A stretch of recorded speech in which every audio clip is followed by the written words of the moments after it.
Hi. அதாவது காலையில் எழுந்திரிச்சோடனே ஸ்ட்ராங்கான ஒரு டீயோட டே வந்து ஸ்டார்ட் ஆச்சு. அப்புறம் டீ குடித்ததுக்கப்புறம் எங்கள் அம்மா அந்த கொத்தரை வத்தல் வந்து பார்த்துட்டிங்கன்னா தயிர் போட்டு மறுபடியும் காய வைக்கணும்னு சொன்னாங்க. ஆல்ரெடி நாங்கள் வேக வச்சு காய வச்சுருந்தோம் இல்லையா, ஸோ அது நல்லா காஞ்சிடுச்சு. அதுக்கப்புறம் அதில் வந்து தயிர் கலக்கி அதுக்கப்புறம் மறுபடியும் ஒரு 1 or 2 days காய வச்சா அதுக்கப்புறம் தான் அவ்வளோதான், ப்ராசஸ் ஓவர். எடுத்து ஸ்டோர் பண்ணி வச்சுக்க வேண்டியதான்.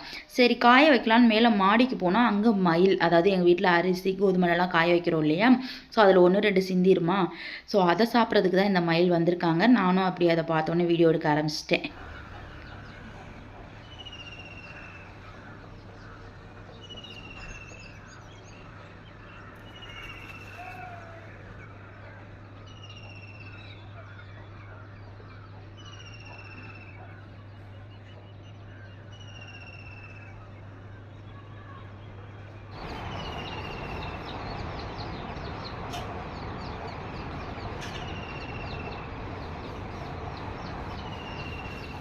அப்புறம் மயிலவங்களும் போயிட்டாங்களா, சரி ஓகே அப்படின்னு நாங்களும் கொத்தரை வத்தல் காய வச்சுட்டு கீழே வந்து டிஃபன் ரெடி பண்ண ஸ்டார்ட் பண்ணியாச்சு.